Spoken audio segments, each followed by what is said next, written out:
Pembahasan kali ini adalah tentang materi gerak. Dalam hal ini gerak terdiri atas dua, yaitu adalah gerak lurus dan gerak melingkar. Jadi gerak lurus itu adalah gerak yang lintasannya lurus, sedangkan gerak melingkar itu adalah gerak yang lintasannya melingkar. Yang satunya adalah gerak melingkar. Ini dibahas terpisah ya untuk gerak melingkar. Topik yang kali ini adalah tentang gerak lurus, jadi kita hanya berfokus yang sebelah kiri. Pada saat kita belajar tentang gerak lurus ini sebenarnya ada beberapa macam. Cuma tiga hal yang terutama adalah sebenarnya poin daripada gerak lurus itu adalah yang di sebelah kanan, yaitu gerak lurus yang secara umum. Gerak lurus yang bagian pertama adalah gerak lurus beraturan. Gerak lurus yang kecepatannya konstan. Jadi di sini hal khususnya adalah kecepatannya itu tetap atau konstan. Sementara gerak lurus yang satunya itu adalah gerak lurus berubah beraturan. Gerak lurus yang kecepatannya itu berubah-ubah dengan percepatan konstan. Jadi kata kuncinya adalah percepatannya itu konstan. Percepatan yang dimaksud dengan percepatan itu adalah perubahan kecepatan tiap waktu. Karena perubahan kecepatan tiap waktunya itu adalah konstan, kurang lebih kalau misalkan kita misalin itu seperti ini. Katakanlah di sini adalah T-nya, di sini adalah V-nya. Ini pada saat 0 detik, 1 detik, 2 detik, 3 detik. V-nya adalah 0 pada saat awal, berikutnya adalah 5 meter per detik. Pada saat detik kedua itu adalah 10 meter per detik. Pada saat detik ketiga itu adalah 15 meter per detik. Berarti di sini kita bisa katakan bahwa perubahannya itu tiap detik itu adalah 5 meter per detik. Jadi sama terus. Kecepatannya berubah, tetapi percepatannya konstan. Maksudnya ini. Gerak lurus yang bagian ketiga itu adalah gerak lurus yang lain. Gerak lurus yang lain itu berarti yang bagaimana? Yang dia itu percepatannya tidak konstan. Percepatannya tidak konstan, ya berarti seperti apa? Berarti dia tergantung daripada waktu. Kalau untuk yang percepatan konstan ini, A-nya itu adalah angka. Kalau yang di sini A-nya itu dalam fungsi variabel. Misalnya 2T kurangi 1. A mungkin sama dengan setengah T kuadrat minus 5. Jadi di sini dibahas di topik bahasan yang berbeda. Topik bahasan yang sekarang hanya membahas gerak lurus beraturan sama gerak lurus berubah beraturan. Saya sudah klasifikasikannya yang termasuk yang mana yang dipelajari kali ini. Kita membahas dulu tentang perbedaan antara jarak dan perpindahan. Dalam hal ini, jarak itu adalah besaran skalar. Demikian juga dengan kelajuan. Ingat di materi sebelumnya, besaran skalar adalah besaran yang hanya mempunyai nilai. Jadi hanya punya nilai aja. Sementara perpindahan atau kecepatan itu adalah termasuk dalam besaran vektor, yaitu satu tipe besaran yang dia itu mempunyai nilai dan arah. Jadi ada terkandung arah di dalamnya. Contohnya seperti ini.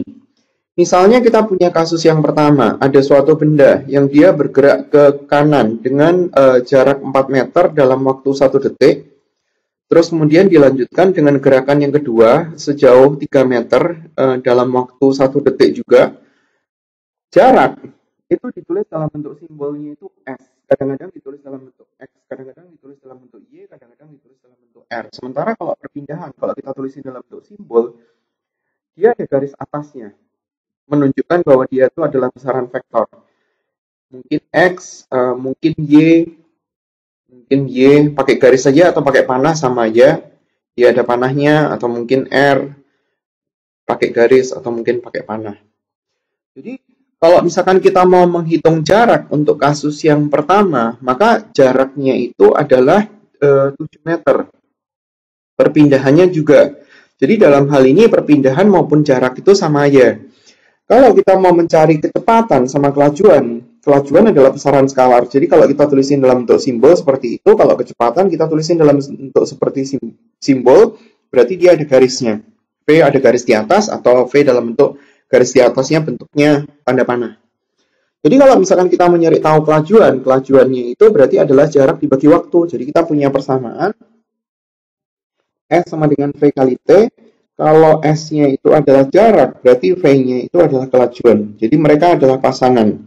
Sementara kalau kita punya S sama dengan V kali T, di mana S-nya itu adalah perpindahan, berarti V-nya itu adalah kecepatan.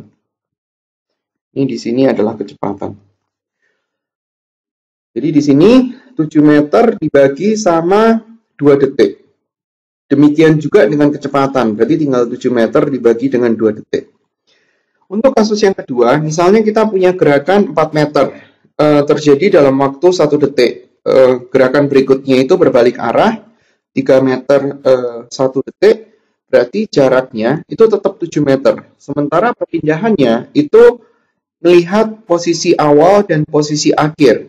Ini posisi awal, sementara di sini adalah posisi akhir, berarti perpindahannya itu arahnya dari posisi awal ke posisi akhir. Dalam hal ini adalah 1 meter, dan kita harus tunjukin arahnya kemana. Dalam hal ini adalah ke kanan. Kalau kita mau nyari tahu kelajuan, berarti tinggal 7 meter dibagi sama 2 detik. Dan kalau kita mau nyari tahu kecepatan, berarti 1 meter dibagi 2 detik. Jadi kita sudah bisa melihat perbedaannya. Kalau arah geraknya sama, jarak dan perpindahan sama. Demikian juga dengan kecepatan dan kelajuan. Tetapi kalau misalkan sudah terjadi perubahan arah gerakan, maka jarak dan perpindahan nggak sama. Demikian juga dengan kecepatan dan kelajuan. Jadi kalau misalkan saya punya contoh soal yang ketiga, gerak ke kanan 4 meter dalam waktu 1 detik, terus kemudian gerak ke bawah. Jadi ini sudutnya siku-siku 3 meter dalam waktu 1 detik, berarti jaraknya tetap nggak ada perubahan, sementara perpindahannya berbeda. Karena posisi awal di sebelah sini, posisi akhir di sebelah sini, jadi kalau misalkan kita tuliskan, maka perpindahannya yang itu. Kita tinggal bisa nyari dari Pitagoras, 4 kuadrat tambah 3 kuadrat, berarti perpindahannya adalah 5 meter. Kalau kita mau nyari tahu kelajuan, berarti 7 meter dibagi 2 detik. Jadi gerakan pertama, kedua, atau ketiga, jarak maupun kelajuannya sama, nggak ada perubahan. Sementara perpindahannya berbeda terus. Demikian juga dengan kecepatan, berarti kecepatannya adalah 5 meter dibagi 2 detik. Itu konsep yang pertama, antara jarak dan perpindahan. Bagaimana dalam bentuk grafik? Pada saat kita bicara tentang grafik itu ada 3, yaitu yang pertama itu adalah grafik jarak versus waktu, atau perpindahan versus waktu, kecepatan versus waktu, terus kemudian percepatan versus waktu. Pada saat kita mau mencari yang dari bawah ke atas, maksudnya dari sini, kita mau nyari tahu kecepatan atau kelajuan, maka dari sini ke sini, itu sebenarnya kita nyari tahu luas. Pada saat kita nyari tahu luas, berarti artinya itu adalah kelajuan atau kecepatan. Pada saat kita punya grafik V versus T, kalau misalkan kita mau nyari tahu luas, berarti sebenarnya kita mau nyari tahu jarak atau perpindahan. Perbedaan jarak dan perpindahan dalam grafik V versus T. Jadi kalau misalkan kita punya grafik tertentu, V versus T, misalnya saya punya gambar seperti ini. Ini V. T, misalnya saya punya gambar seperti ini misalnya T1, ini misalnya T2, terus kemudian ini misalnya adalah T3. Di sini kalau misalkan kita nyari tahu luasnya itu katakanlah luasnya sama dengan L1, terus kemudian di sini luasnya itu katakanlah adalah L2, ini luas bentuk trapesium. Maka kalau misalkan kita mau nyari tahu jarak, caranya adalah tinggal luasannya itu ditambah. Jadi kan saya sudah kasih tahu bahwa kalau misalkan kita diketahui V versus T, kita mau nyari tahu luas, artinya adalah jarak atau perpindahan. Jadi kalau kita nyari tahu perpindahan, simbolnya kayak seperti itu, maka luas yang di bawah subu X itu harus ditambahin minus. Jadi luas 1 dikurangi sama luas 2. Jadi perpindahan itu bisa positif, bisa negatif. Bagaimana sekarang kalau misalkan dia itu adalah grafik A versus T? Di sini saya punya A versus T. Katakanlah di sini ada grafik horizontal, terus kemudian di sini itu ada grafik seperti itu. Ya, ini adalah T1, di sini adalah T2, terus kemudian dia dilanjutkan dengan gerakan yang berikutnya. Ada gerakan seperti ini. Ini T3. Jadi di sini luasannya itu katakanlah adalah A1, ini luasannya adalah A2, ini luasannya adalah A3. Maka kalau misalkan kita nyari tahu luas, berarti artinya itu adalah kelajuan atau kecepatan. Kalau kita mau nyari tahu kelajuan, yang itu adalah besaran skalar, kelajuan dalam simbol V nggak pakai garis, berarti adalah luas dari yang pertama ditambah yang kedua ditambah dengan yang ketiga. Tetapi pada saat kita mau nyari tahu kecepatan dengan simbol garis, maka luas yang dia itu di bawah sumbu X itu harus ditambah dengan nilai minus. Grafik yang lebih detail ya. Grafik gerak lurus beraturan versus gerak lurus berubah beraturan.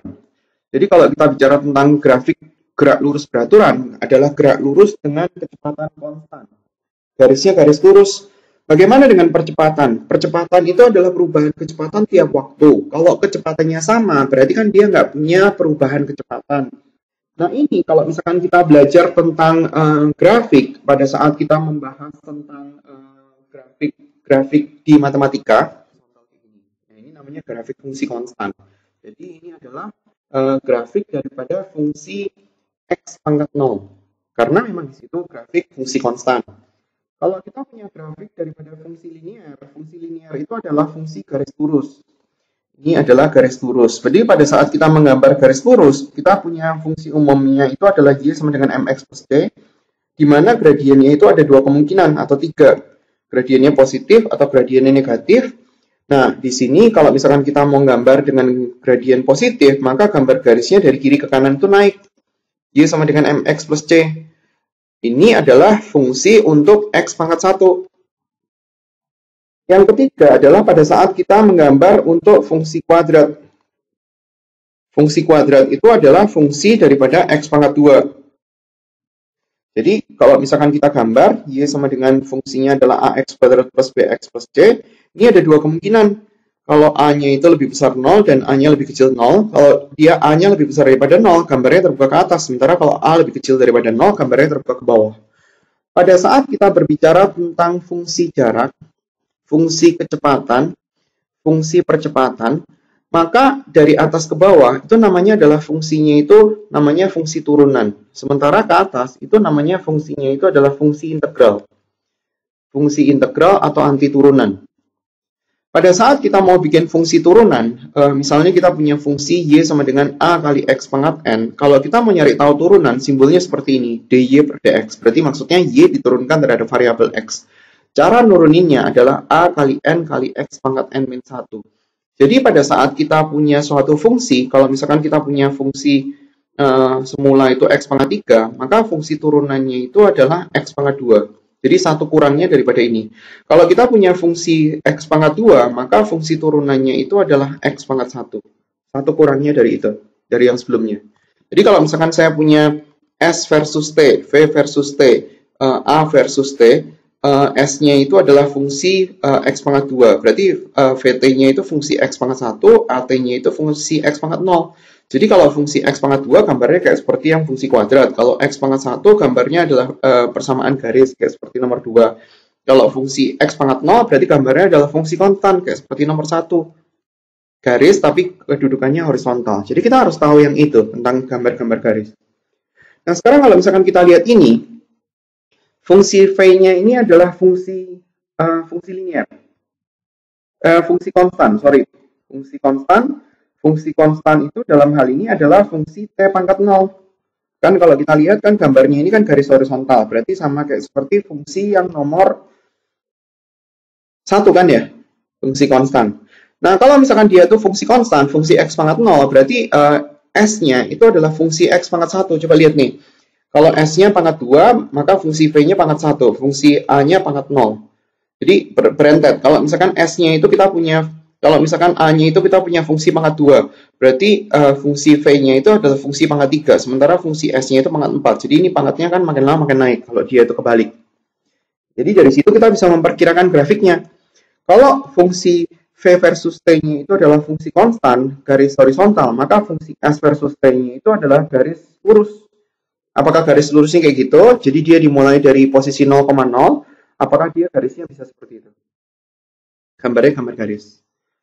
Bagaimana sekarang dengan gerak lurus berubah beraturan? Gerak lurus berubah beraturan adalah gerak lurus dengan percepatan konstan. Dalam hal ini ada dua kemungkinan, yaitu gerak lurus dengan percepatan konstan yang positif dan percepatan konstan yang negatif. Jadi kita bisa gambar Kalau untuk dipercepat, berarti gambar A-nya itu akan horizontal, tapi dia itu di atas sumbu X. Sementara kalau dia itu diperlambat, maka A-nya itu di bawah sumbu X. Ini itu adalah namanya itu fungsi konstan atau fungsi T pangkat 0. Bagaimana dengan fungsi V-nya? Berarti fungsi V-nya itu adalah fungsi linear kan? Coba kita lihat. Ada fungsi konstan, kalau itu fungsi X pangkat 0, terus kemudian di atasnya adalah fungsi linear, fungsi garis lurus, di atasnya adalah fungsi kuadrat. Jadi kalau misalkan kita gambar grafiknya, untuk yang fungsi linear dengan percepatan positif, maka gambar kecepatannya itu akan seperti ini. Kalau dia mulai dari kecepatan mula-mula itu sama dengan 0. Tapi kalau misalkan dia enggak mulai dari kecepatan mula-mula sama dengan 0, gambarnya akan kurang lebih seperti itu. Garis lurus, fungsi linear. Nah, sementara kalau dia diperlambat, gambarnya itu akan gradiennya negatif. Garis lurus juga. Bagaimana dengan fungsi S-nya? Berarti di sini akan muncul fungsi kuadrat. Tinggal dia terbuka ke atas atau ke bawah.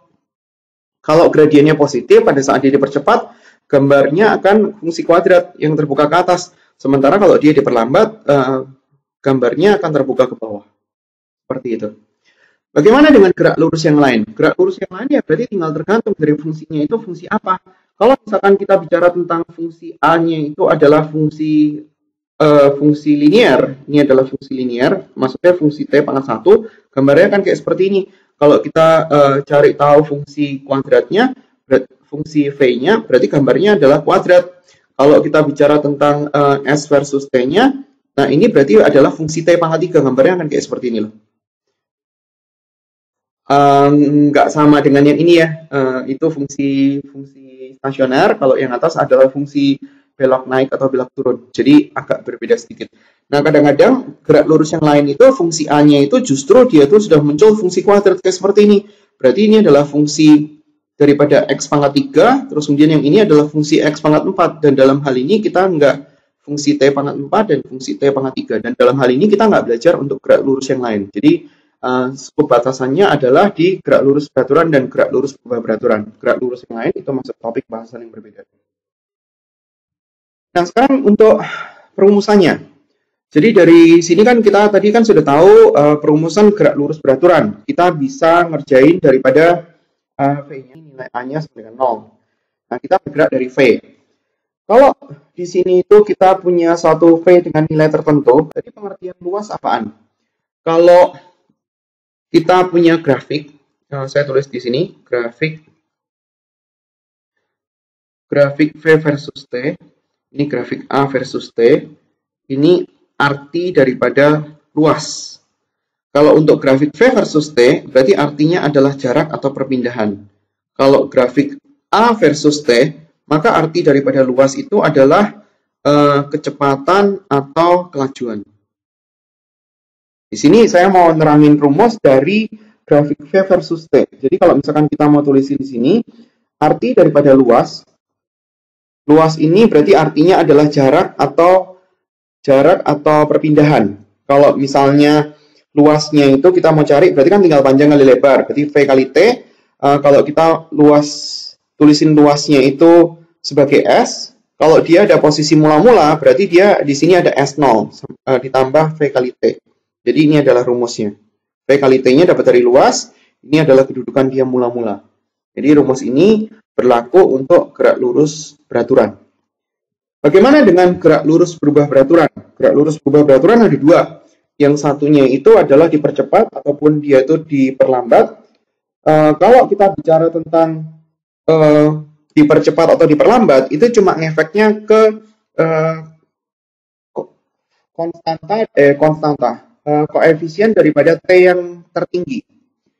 Kalau untuk gerak lurus beraturan, kita mau nyari kecepatannya, kita bisa menggambarkan dari A. Dalam hal ini, saya anggap dia itu dipercepat, diperlambat pun akan sama, cuma berbeda di plus minus. Ini nilainya adalah A, katakanlah ini nilainya adalah T. Maka arti daripada luas itu adalah kecepatan atau, ini berarti artinya adalah kecepatan atau kelajuan. Karena dia grafiknya di atas sumbu X, berarti sama ya. Jadi di sini kita bisa tulis luasnya dari grafik A versus T, itu nilainya adalah A kali T. A versus T. Arti daripada luasnya, Jadi di sini adalah kecepatan atau kelajuan. Kalau misalkan dia itu ada posisi mula-mulanya, maka kecepatan akhir itu adalah kecepatan awal ditambah A kali waktu. Jadi A kali waktunya itu dari luas. Sebenarnya ini asalnya dari mana? Sebenarnya kalau misalkan kita tulisnya kayak gini ya. V itu kita nyarinya dari integral, tapi kalau misalkan saya tulisin nanti jadi bingung. V0 ditambah integral dari 0 sampai T A dt. Jadi ini itu adalah luas. Ini V0 ditambah A kali T. Tapi nggak usah. Jadi ini sama ya. Ini dapatnya dari luas. Perumusan aslinya dari situ. Terus kemudian yang kedua, kita nyarinya dari V versus T. Jadi kalau misalkan saya punya grafik V versus T, arti daripada luas itu adalah jarak atau perpindahan. Jadi saya pakai di sini, dia ada posisi mula-mulanya. Karena kita kan nggak tahu apakah kalau misalkan posisi mula-mulanya itu enggak di 0, ya berarti kalau di 0 berarti dia tinggal dihilangin aja. Ini adalah waktunya, ini adalah kecepatan akhirnya. Maka kalau misalkan kita mau nyari tahu luas ini, berarti sama dengan luas daripada trapesium, kita bisa tuliskan dia sebagai S. Luas daripada trapesium. Luas daripada trapesium, jumlah sisi sejajar. Dalam hal ini sisi sejajarnya itu adalah V0, sementara sisi yang ini itu adalah VT. Jadi V0 ditambah sama VT dibagi 2 dikali sama tinggi. Nah, ini rumus untuk mencari luas. Nah, sekarang bagaimana kalau misalkan kita gabungin? Jadi ini adalah persamaan pertama, ini adalah persamaan kedua. Kalau kita substitusikan persamaan yang pertama ke kedua, 1 disubstitusi ke persamaan 2, berarti kita bisa tulisin VT-nya kita bisa ganti. V0 ditambah sama VT-nya diganti, V0 ditambah sama A kali T dibagi sama 2 dikali sama T. Jadi kita punya 2 V0 ditambah sama A kali T dibagi sama 2 dikali T. T-nya dikaliin ke atas, berarti 2 kali V0T ditambah sama AT kuadrat dibagi 2. Maka kita akan mendapatkan rumus V0 dikali T ditambah sama setengah kali A kali T kuadrat. Kalau misalkan dia ada posisi mula-mula, berarti di sini ada S0 ditambah V0T plus setengah kali A kali T kuadrat. Ini persamaan yang ketiga.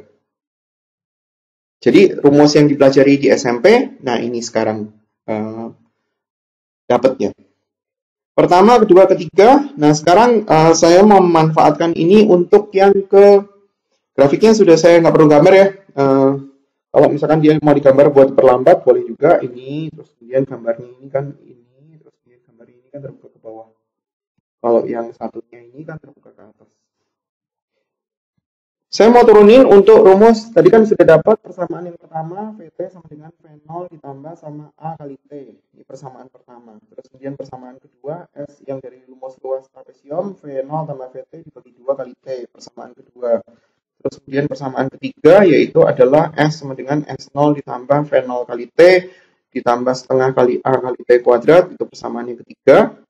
Nah, sekarang saya mau menggunakan persamaan yang ketiga, tetapi di sini kita nggak mau pakai T. Kan persamaan pertama, kedua, ketiga kan dia ada variabel T-nya kan. Nah, sekarang bagaimana kalau misalkan dia nggak menggunakan variabel T? Berarti di sini kita harus bikin T sama dengan VT dikurangi V0 sama dengan A kali T. T-nya itu berarti sama dengan VT dikurangi V0 dibagi sama A. Kita tinggal substitusi persamaan 1 yang dimodifikasi ini ke persamaan 3. Persamaan 1 disubstitusi ke persamaan 3. Jadi di sini ada S sama dengan S0 ditambah sama V0 kali T.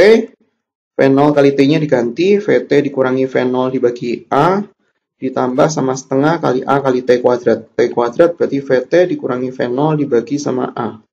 Dikuadratin. Agak matematika dikit ya. S0-nya tinggal dipindah ruas, S dikurangi S0, berarti nanti dia akan muncul delta S. Yang ini dikali VT dikali sama V0 dikurangi sama V0 kuadrat dibagi sama A.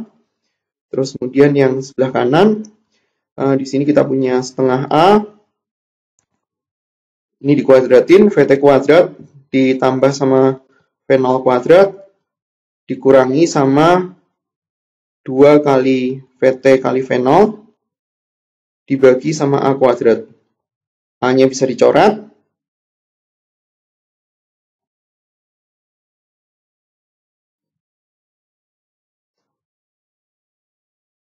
Ini bisa dicoret sama ini. Berarti kita punya VT dikali sama V0 dikurangi V0 kuadrat dibagi sama A ditambah sama VT kuadrat ditambah sama V0 kuadrat dikurangi 2 kali VT kali V0 dibagi sama 2A. Sama ini nyebut.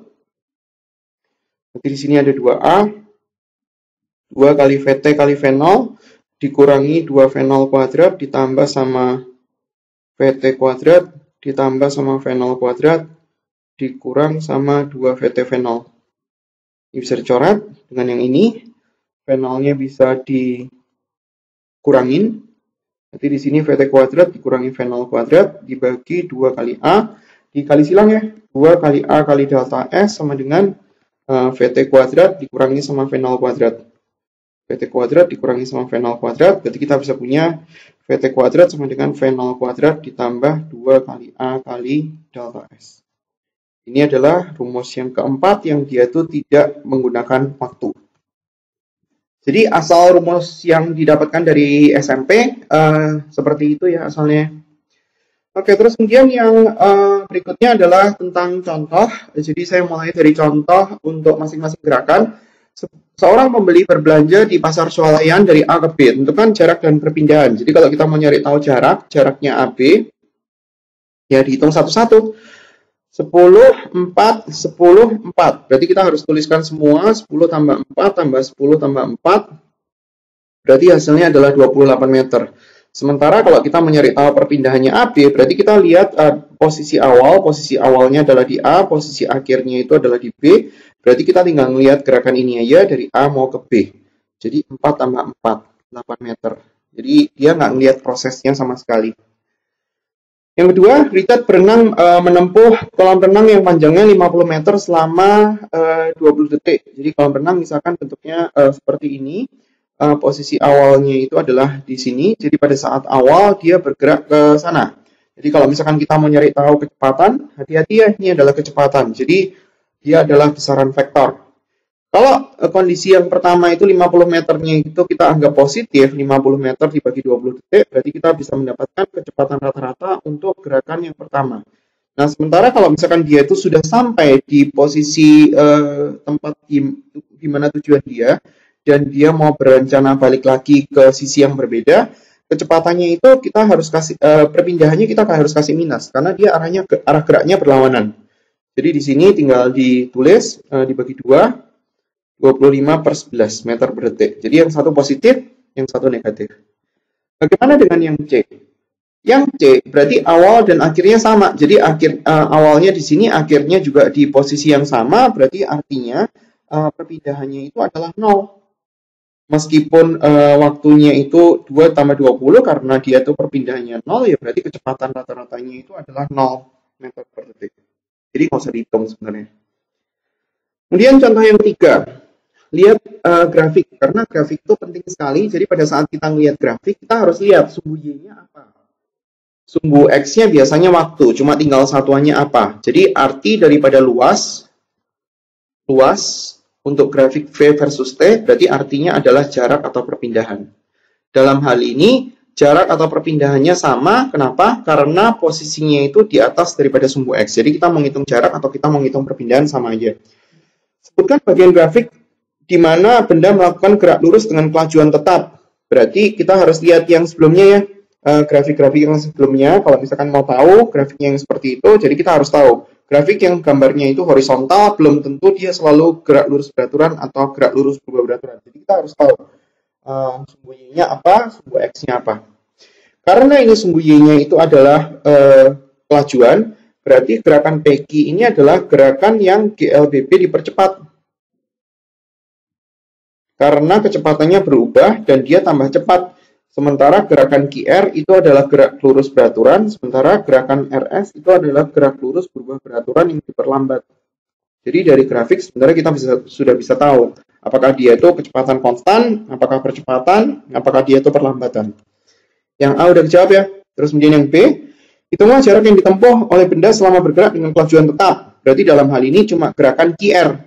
Kalau kita mau nyari tahu S daripada QR, berarti tinggal kecepatan dikali sama waktu. Dalam hal ini bukan waktu ya, interval waktu. Kecepatannya adalah 10, satuannya udah sama, 10 meter per detik, terus kemudian waktunya itu dari 10 sampai 20, berarti adalah 10 detik, jadi kita bisa nyari tahu S-nya itu adalah 100 meter. Yang C, tentukan percepatan pada tiap bagian grafik, berarti dalam hal ini ada percepatan untuk PQ dan RS. Untuk yang PQ harusnya positif, yang RS harusnya negatif. Kalau kita mencari tahu percepatan, berarti kita dari rumus yang pertama daripada GLBB, jadi A-nya sama dengan VT. Kecepatan akhir dikurangi kecepatan mula-mula dibagi T. Untuk gerakan PQ, VT-nya itu adalah 10. V0-nya adalah 0, kerangka interval waktunya adalah 10. Jadi dapatnya adalah 1 meter per detik kuadrat. Untuk gerakan RS, berarti kecepatan akhirnya adalah 0, kecepatan awalnya adalah 10, waktunya adalah 5 detik. Dapatnya adalah minus 2 meter per detik kuadrat. Contoh berikutnya, dua buah mobil bergerak pada lintasan lurus dengan arah saling berlawanan. Jadi sebaiknya digambar dulu karena kita akan mudah untuk mengerti maksudnya soal ini apa. Ini adalah mobil pertama dan dia bergerak dari arah P dengan kecepatan 40 km per jam. Sementara mobil kedua bergerak dari Q dengan kecepatan 60 km per jam. Saya tuliskan seperti itu, 60 km per jam. Nah, di sini karena dia itu arah geraknya berlawanan, saya sarankan untuk menggunakan perhitungan vektor daripada perhitungan skalar. Saya lihatin dua-duanya. Jaraknya adalah 15 km antara mereka berdua. Berapa menit lagikah kedua mobil akan bertemu? Jadi dia bertemu pada arah yang berbeda. Nah, kalau kita pasang logika kita, benda satu bergerak lebih lambat daripada benda dua. Artinya, kalau misalkan ini posisinya itu adalah tengah-tengahnya di sini, di 7,5 km, harusnya mereka berdua itu ketemu di posisi yang lebih mendekati tempat P. Karena benda satu itu bergerak lebih lambat. Jadi dari sini ke sini itu adalah jarak yang ditempuh oleh P, dari titik ini ke titik ini adalah jarak yang ditempuh oleh Q. Pada saat kita menggunakan perhitungan skalar, maka kita harus menulis persamaan matematikanya seperti apa. Gambarnya seperti itu ya. Jadi kalau gambarnya seperti itu, kalau kita menggunakan perhitungan skalar, jarak yang ditempuh P ditambah sama jarak yang ditempuh Q nilainya adalah 15. Coba lihat nih. Dari sini sampai ke sini adalah SP, dari sini sampai ke sini adalah SQ, maka persamaan matematikanya adalah 15. SP-nya itu adalah kecepatan P kali waktu, SQ-nya adalah kecepatan Q kali waktu sama dengan 15, satuannya udah cocok, tinggal disubstitusi. Kecepatannya P adalah 40 dikali waktu, kecepatannya Q adalah 60 dikali waktu sama dengan 15, berarti T-nya ketemu 15 per 100 dalam satuan jam. Dikecilin, dibagi 5 dalam satuan jam, berarti dikali 60, berarti kita akan mendapatkan T-nya sama dengan 9 menit. Itu untuk perhitungan skalar. Jadi pada saat kita punya soal yang berbeda, kalau ini kan dia kan saling berhadapan. Kalau dia soal yang berbeda, misalkan kita punya gambar seperti ini. Ini ada benda satu, bergerak dengan kecepatan 40 km per jam. Ini ada benda dua, bergerak dengan kecepatan 60 km per jam, katakanlah jarak antara mereka 15. Berarti pada saat mereka ketemu, ini adalah jarak yang ditempuh oleh benda satu, ini adalah jarak yang ditempuh oleh benda dua. Maka kita harus bikin persamaan bahwa S2 sama dengan S1 ditambah sama 15. Jadi soal berbeda, persamaan matematika berbeda. Kita akan berurusan dengan persamaan-persamaan yang sama sekali berbeda untuk setiap kali kita mengerjakan. Tetapi pada saat kita menggunakan perhitungan vektor, maka kondisi apapun mereka ketemu, perhitungan daripada persamaan awal itu selalu sama. S-nya P sama dengan S-nya Q. Tapi dia ditinjau dari sudut pandang yang berbeda. Jadi dia harus dikasih S0-nya. Karena gerakannya adalah gerakan lurus beraturan. S-nya P itu sama dengan S0-nya P ditambah kecepatan kali waktu. S-nya Q berarti S0-nya Q ditambah sama kecepatannya Q dikali sama waktu. Jadi dia harus ada posisi mula-mula. Anggap S0-nya P sama dengan 0 karena dia itu pertama kali disebutin, jadi kita anggap dia itu titik kerangka acuannya. Kecepatannya P adalah 40. S0-nya Q dia nggak dari posisi 0, tapi dia dari posisi 15, jadi kita tulisin S0-nya Q sama dengan 15. Sementara V-nya Q kita tulisin minus. Kenapa kita tulisin minus? Karena geraknya arahnya berlawanan. Jadi kalau untuk perhitungan vektor ini, kita harus tempatkan plus sama minusnya itu di tempat yang benar. Bedanya di situ. Kalau di perhitungan skalar itu kita nggak pernah ada perhitungan kecepatan yang minus, karena kita susun dalam bentuk persamaan matematika yang berbeda setiap kali kita ngerjain. Tapi kalau perhitungan vektor, ngitungnya itu gampang, S-nya P sama dengan S-nya Q, cuma kita harus ingat bahwa ada nilai minus pada saat kecepatannya arahnya berlawanan. Jadi siapa yang kita anggap plus, siapa yang kita anggap minus itu penting. Nah, kalau kita susun dalam bentuk persamaan, hasilnya sama ya. Sama dengan 15, berarti di sini kita punya 100T sama dengan 15. T-nya ketemu adalah 15/100 dalam satuan jam. Jadi kalau kita sederhanain, 3/20 jam, berarti dalam hal ini T-nya adalah 9 menit. Sama kayak seperti perhitungan skalar. Contoh berikutnya, sebuah mobil melaju dengan kecepatan sekian, pengemudi melihat ada rintangan di depannya sehingga dia mengerem dan memperlambat kelajuan mobil. Setelah 5 second setelah pengereman, kecepatan menjadi 24 km per jam. Satuannya ini belum sama, tujuannya mau nyari tahu percepatan dalam satuan meter per detik kuadrat. Jadi gerakan ini itu adalah gerakan GLBB yang diperlambat. Jadi cuma satu gerakan aja, bukan gerakan ketemu kayak seperti soal sebelumnya. Jadi kita bikin persamaannya nggak terlalu susah. V0-nya adalah 60 km per jam, diubah ke meter per detik. Jadi 60 meter itu dikali sama 1000, detik 3600, kita bisa sederhanain ini sama ini. Berarti hasilnya adalah 60 10 pangkat 3, berarti 1/6 kali 10 pangkat 2 meter per detik. Terus kemudian kecepatan akhir VT sama dengan 24 km per jam. Jam ke detik 3600, 6 hitungannya ya betul 24 km per jam. 24 saya tulisin pakai 1000 aja kalau misalkan bingung, dibagi sama jam 3600, kita bisa sederhanain bagi 12, terus kemudian nolnya dicoret sama ini, berarti kita akan mendapatkan 20/3 meter per detik. Ini kalau misalkan kita sederhanain, berarti 100 dibagi 6 dibagi 2, di 50/3 meter per detik. Tujuan soal mencari tahu percepatan, tadi kan kita punya VT sama dengan V0 ditambah sama A kali T, jadi kalau misalkan kita mencari tahu A, kecepatan akhir dikurangi kecepatan awal dibagi waktu, kecepatan akhirnya adalah 20/3, kecepatan awalnya adalah 50/3, dibagi sama waktu, waktunya adalah 5 detik. Ini dikurangi berarti 30/3, atau kita bisa mendapatkan 10, berarti hasilnya adalah minus 2 meter per detik kuadrat. Perlambatan dengan perlambatan tetap 2 meter per detik untuk 1 detik. Oke, terus kemudian saya ke contoh soal berikutnya. Sebuah mobil melaju dengan kecepatan sekian, direm jadi sehingga kecepatannya menjadi sekian. Berapakah jarak henti? Di sini diketahui waktu, berarti kita bisa nyari tahu percepatannya dulu. Pakai persamaan yang pertama, percepatan sama dengan kecepatan akhir dikurangi kecepatan awal dibagi waktu, kecepatannya akhir. Satuannya masih belum benar, berarti kita harus ganti dulu. 60 km per jam, berarti dikali sama 1000 supaya jadi meter. Terus kemudian jamnya diubah ke detik, 3600 bisa dicoret-coret yang dia itu enggak. Berarti di sini ada dibagi 6, berarti di sini 100 dibagi 6. Hasilnya dibagi 2, 50/3 meter per detik. Kecepatan akhirnya adalah 15 kilometernya diubah ke meter, terus kemudian jamnya diubah ke detik, disederhanain, dibagi 3, hasilnya 5, dibagi 3, hasilnya 12, terus kemudian ada 0 2 biji di atas, disederhanain mungkin,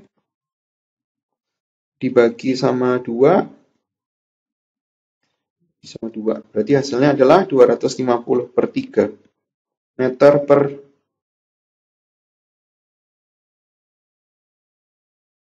Kok angkanya jauh lebih besar? Oh, salah di sini. Ini berarti dibagi 3, 5. Terus kemudian ini 0,2-nya dicoret, berarti ini tinggal 10 dibagi sama 12. Ini dicoret sama ini, dibagi 2. Dibagi 2, 5. Dibagi 2 berarti 6.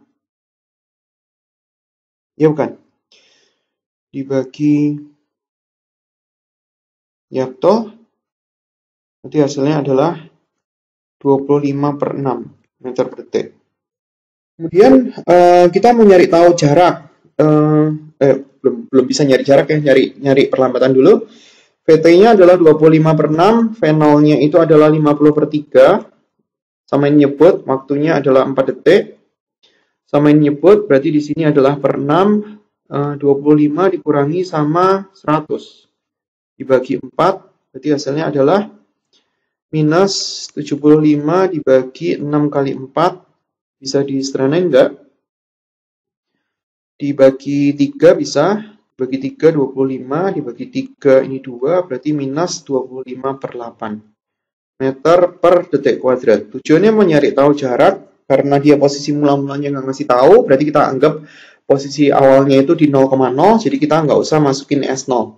V0T ditambah setengah kali A kali T kuadrat. V0-nya itu nilainya adalah 50/3. Waktunya kita tahu, ditambah sama setengah. Di sini ada minus 25/8 dikali sama T kuadrat. T kuadratnya berarti 16. Bisa dicoret, ini dan ini bisa dicoret. Ini berarti 200 dibagi 3 dikurangi dengan 25. Sama nyebut per 3, berarti 200 dikurangi sama 75, hasilnya adalah 125/3 meter.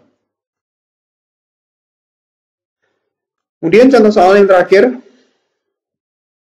agak panjang ya.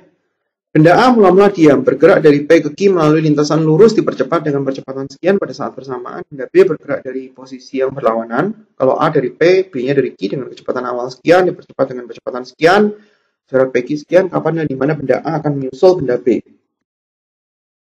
A mula-mula diam dari P ke Q, B bergerak dari Q, berarti kata-kata yang cepat bukan menyusul ya. Kapan benda A akan bertemu dengan benda B? Karena dia bergerak pada arah yang berlawanan. Jadi kata-kata menyusul nggak cocok karena kalau menyusul itu dia dari arah yang sama.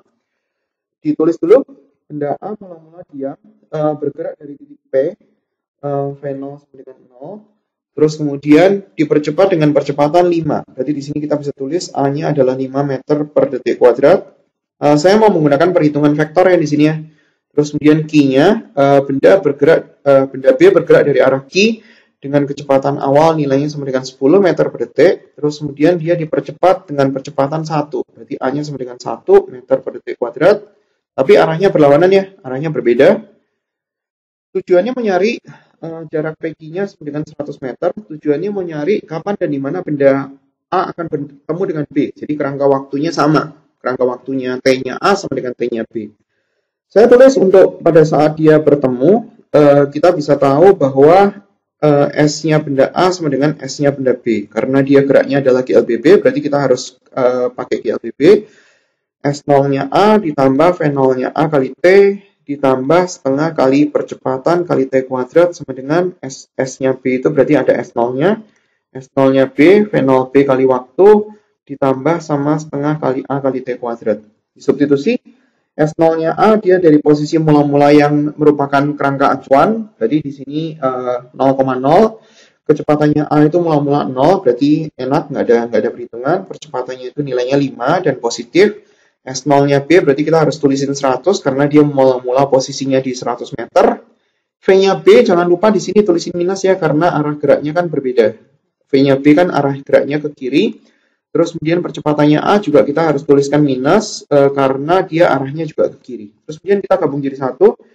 Di sini kita punya 5/2 T kuadrat sama dengan 100 dikurangi sama 10T dikurangi sama setengah T kuadrat. Kalau misalkan kita gabung jadi satu dan kita pindah ke satu ruas kiri aja, berarti di sini kita akan mendapatkan 3T kuadrat ditambah sama 10T dikurangi 100 sama dengan 0. Saya hitung di halaman berikutnya, 3T kuadrat 10T, atau mungkin pakai melakukan kuadrat sempurna, boleh. Min B plus minus akar B kuadrat. B kuadrat itu 100 min 4 kali A kali C. Karena C-nya itu minus, berarti nanti jadi positif ya.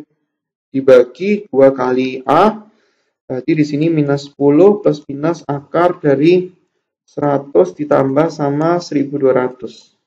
Dibagi sama 6, jadi kita bisa nyari T-nya, minus 10 akar 1300. Akar 1300 itu berarti akar 13 kali 100, berarti kita mendapatkan 10 akar 13 dibagi 6. Ada dua kemungkinan.